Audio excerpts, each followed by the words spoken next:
Today we're going to talk about logistic regression. This is a technique that can be used for traditional statistics as well as machine learning. So let's get right to it. Before we dive into logistic regression, let's take a step back and review linear regression. In another StatQuest, we talked about linear regression. We had some data, weight, and size. Then we fit a line to it. And with that line, we could do a lot of things. First, we could calculate R squared and determine if weight and size are correlated. Large values imply a large effect. And second, calculate a p-value to determine if the R squared value is statistically significant. And third, we could use the line to predict size given weight. If a new mouse has this weight, then this is the size that we predict from the weight. Although we didn't mention it at the time, using data to predict something falls under the category of machine learning. So plain old linear regression is a form of machine learning. We also talked a little bit about multiple regression. Now we are trying to predict size using weight and blood volume. Alternatively, we could say that we are trying to model size using weight and blood volume. Multiple regression did the same things that normal regression did.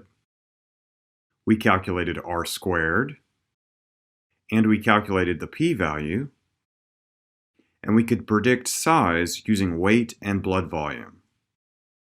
And this makes multiple regression a slightly fancier machine learning method.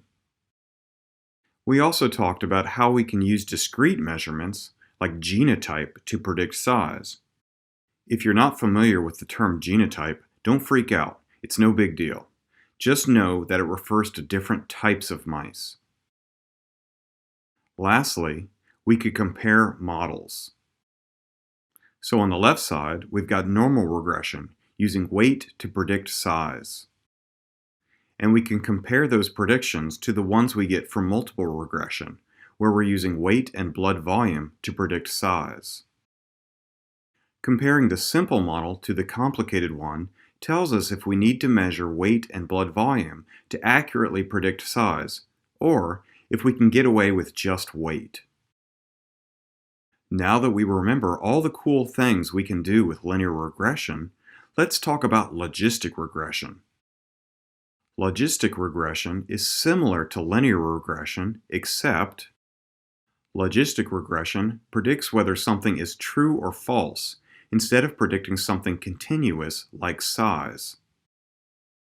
These mice are obese, and these mice are not. Also, instead of fitting a line to the data, logistic regression fits an S-shaped logistic function. The curve goes from 0 to 1. And that means that the curve tells you the probability that a mouse is obese based on its weight. If we weighed a very heavy mouse, there is a high probability that the new mouse is obese. If we weighed an intermediate mouse, then there is only a 50% chance that the mouse is obese. Lastly, there's only a small probability that a light mouse is obese. Although logistic regression tells the probability that a mouse is obese or not, it's usually used for classification. For example, if the probability a mouse is obese is greater than 50%, then we'll classify it as obese. Otherwise, we'll classify it as not obese. Just like with linear regression, we can make simple models. In this case, we can have obesity predicted by weight, or more complicated models. In this case, obesity is predicted by weight and genotype. In this case, obesity is predicted by weight and genotype and age. And lastly, obesity is predicted by weight, genotype, age, and astrological sign. In other words, just like linear regression, logistic regression can work with continuous data, like weight and age, and discrete data like genotype and astrological sign. We can also test to see if each variable is useful for predicting obesity. However, unlike normal regression, we can't easily compare the complicated model to the simple model, and we'll talk more about why in a bit. Instead, we just test to see if a variable's effect on the prediction is significantly different from 0. If not, it means that the variable is not helping the prediction. Psst, we use Wald's test to figure this out. We'll talk about that in another StatQuest. In this case, the astrological sign is totes useless. That's statistical jargon for not helping. That means we can save time and space in our study by leaving it out. Logistic regression's ability to provide probabilities and classify new samples using continuous and discrete measurements makes it a popular machine learning method. One big difference between linear regression and logistic regression is how the line is fit to the data. With linear regression, we fit the line using least squares. In other words, we find the line that minimizes the sum of the squares of these residuals. We also use the residuals to calculate R² and to compare simple models to complicated models. Logistic regression doesn't have the same concept of a residual, so it can't use least squares and it can't calculate R². Instead, it uses something called maximum likelihood. There's a whole StatQuest on maximum likelihood, so see that for details, but in a nutshell, you pick a probability, scaled by weight, of observing an obese mouse, just like this curve. And you use that to calculate the likelihood of observing a non-obese mouse that weighs this much. And then you calculate the likelihood of observing this mouse. And you do that for all of the mice. And lastly, you multiply all of those likelihoods together. That's the likelihood of the data given this line. Then you shift the line and calculate a new likelihood of the data. And then shift the line and calculate the likelihood again. And again. Finally, the curve with the maximum value for the likelihood is selected. Bam! In summary, logistic regression can be used to classify samples, and it can use different types of data, like size and/or genotype, to do that classification. And it can also be used to assess what variables are useful for classifying samples, i.e., astrological sign is totes useless. Today we're going to talk about ROC and AUC, and they're going to be clearly explained. Note: this StatQuest builds on the confusion matrix and sensitivity and specificity StatQuests, so if you're not already down with those, check out the quests. Also, the example I give in this StatQuest is based on logistic regression, so even though ROC and AUC apply to more than just logistic regression, make sure you understand those basics. Let's start with some data. The y-axis has two categories, obese and not obese. The blue dots represent obese mice, and the red dots represent mice that are not obese. Along the x-axis, we have weight. This mouse is not obese, even though it weighs a lot.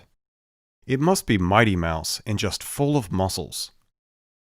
This mouse doesn't weigh that much, but it is still considered obese for its size.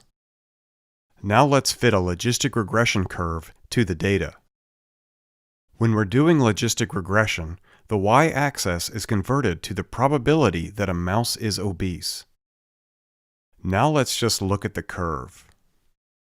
If someone told us that they had a heavy mouse that weighs this much, then the curve would tell us that there is a high probability that the mouse is obese.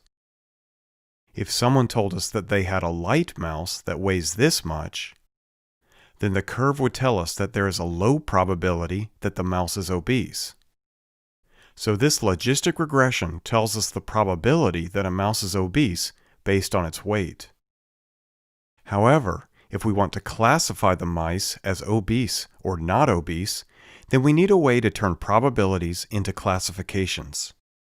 One way to classify mice is to set a threshold at 0.5 and classify all mice with a probability of being obese greater than 0.5 as obese, and classify all mice with a probability of being obese less than or equal to 0.5 as not obese.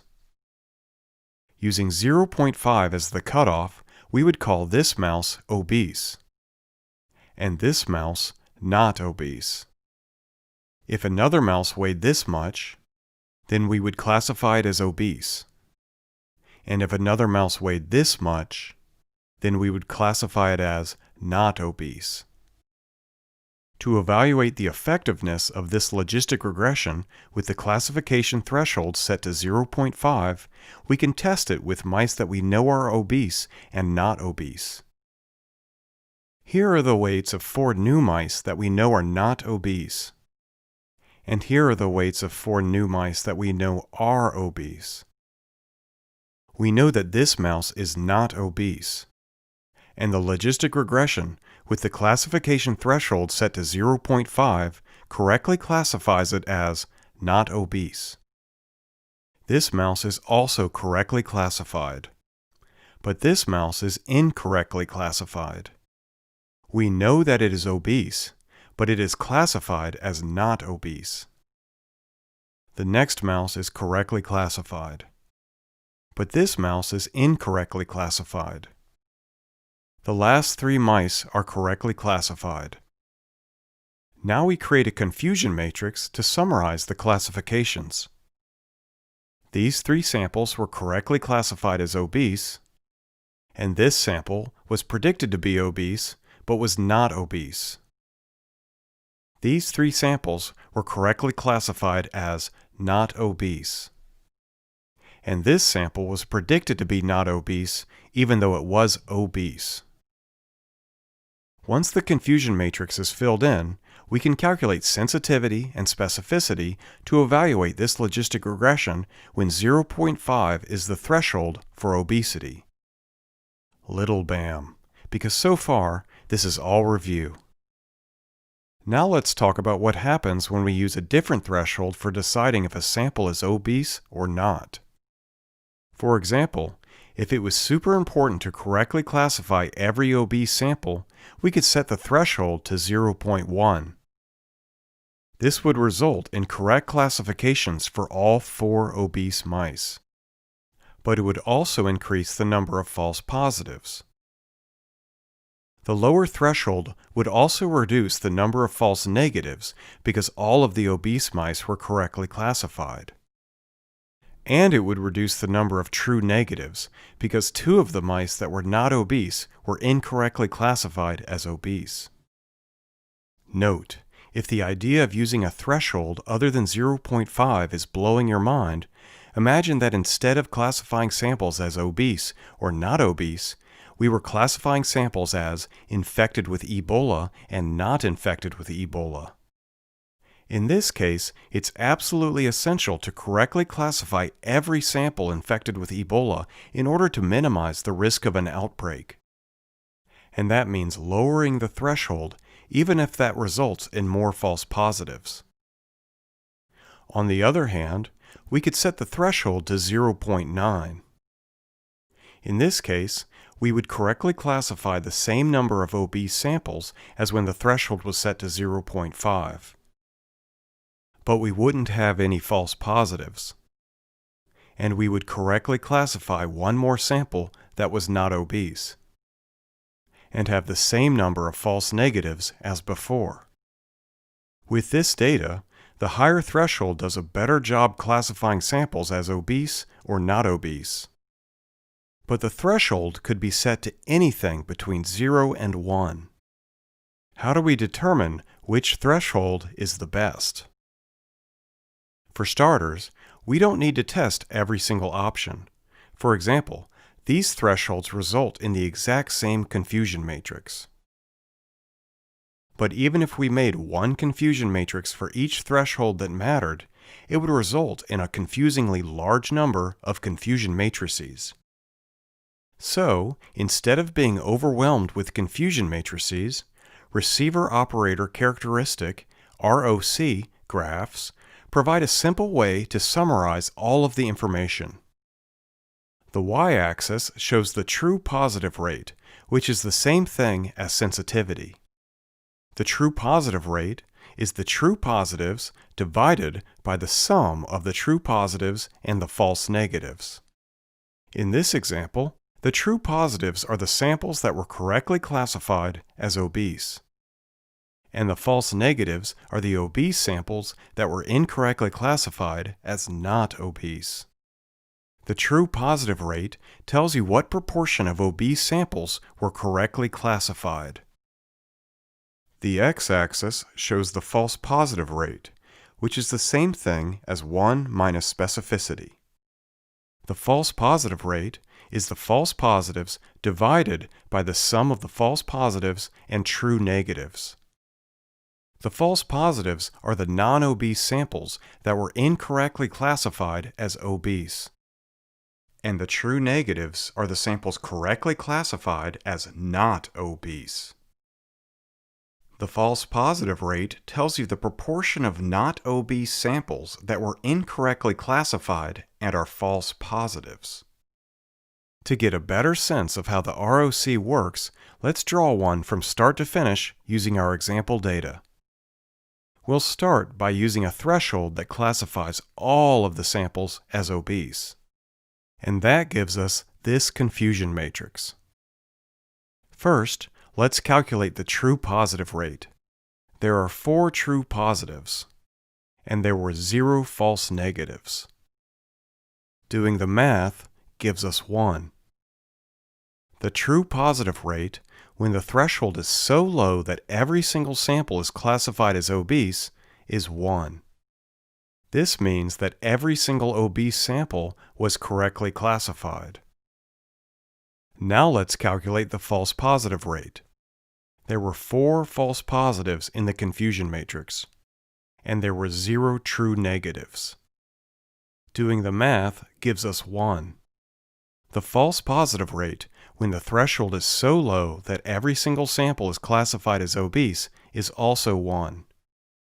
This means that every single sample that was not obese was incorrectly classified as obese. Now plot a point at 1, 1. A point at 1, 1 means that even though we correctly classified all of the obese samples, we incorrectly classified all of the samples that were not obese. This green diagonal line shows where the true positive rate equals the false positive rate. Any point on this line means that the proportion of correctly classified obese samples is the same as the proportion of incorrectly classified samples that are not obese. Going back to the logistic regression, let's increase the threshold so that all but the lightest sample are called obese. The new threshold gives us this confusion matrix. We then calculate the true positive rate and the false positive rate, and plot a point at 0.75, 1. Since the new point is to the left of the dotted green line, we know that the proportion of correctly classified samples that were obese is greater than the proportion of samples that were incorrectly classified as obese. In other words, the new threshold for deciding if a sample is obese or not is better than the first one. Now let's increase the threshold so that all but the 2 lightest samples are called obese. The new threshold gives us this confusion matrix. We then calculate the true positive rate and the false positive rate, and plot a point at 0.5, 1. The new point is even further to the left of the dotted green line, showing that the new threshold further decreases the proportion of samples that were incorrectly classified as obese. In other words, the new threshold is the best one so far. Now we increase the threshold again. Create a confusion matrix. Calculate the true positive rate and the false positive rate, and plot the point. Now we increase the threshold again. Create a confusion matrix.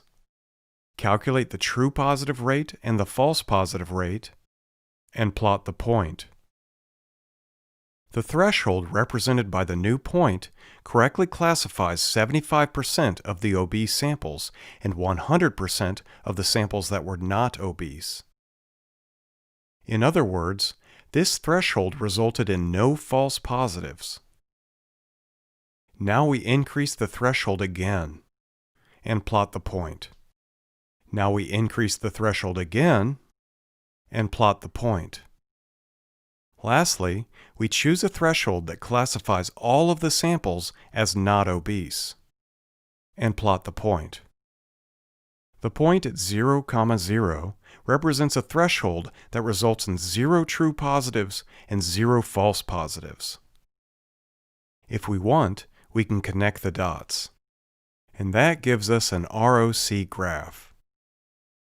The ROC graph summarizes all of the confusion matrices that each threshold produced.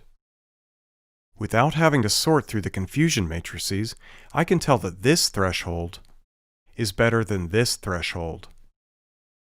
And depending on how many false positives I'm willing to accept, the optimal threshold is either this one or this one. Bam! Now that we know what an ROC graph is, let's talk about the area under the curve, or AUC. The AUC is 0.9. Bam!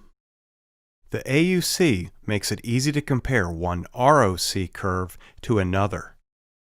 The AUC for the red ROC curve is greater than the AUC for the blue ROC curve, suggesting that the red curve is better.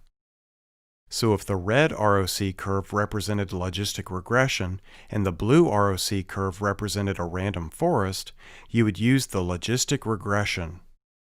Double bam! Now, one last thing before we're all done. Although ROC graphs are drawn using true positive rates and false positive rates to summarize confusion matrices, there are other metrics that attempt to do the same thing. For example, people often replace the false positive rate with precision. Precision is the true positives divided by the sum of the true positives and false positives. Precision is the proportion of positive results that were correctly classified. If there were lots of samples that were not obese relative to the number of obese samples, then precision might be more useful than the false positive rate.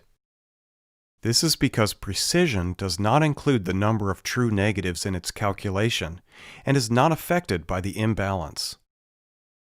In practice, this sort of imbalance occurs when studying a rare disease. In this case, the study will contain many more people without the disease than with the disease. Bam! In summary, ROC curves make it easy to identify the best threshold for making a decision. This threshold is better than this one. And the AUC can help you decide which categorization method is better. The red method is better than the blue method. 이번 참조 동영상에서는 로지스틱 리그레션에 대해서 배웠고 ROC와 AUC에 대해서 배웠습니다. 이번 강의에서는 ROC를 좀 더 일반화해서 임밸런스 클래스 프로블럼에 적용해 보도록 하겠습니다.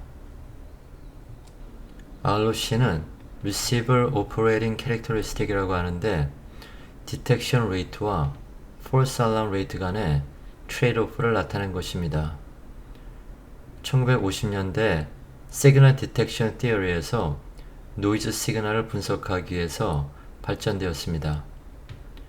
ROC 커브는 TPR을 FPR에 대해서 나타내도록 합니다. 모델의 퍼포먼스는 ROC 커브의 점으로 나타납니다. 클래시파이어의 threshold 파라미터를 변화시키는 것은 포인트의 위치를 변화시키는 것으로 나타납니다. ROC 커브에서 TPR은 Y축이고 FPR은 X축입니다.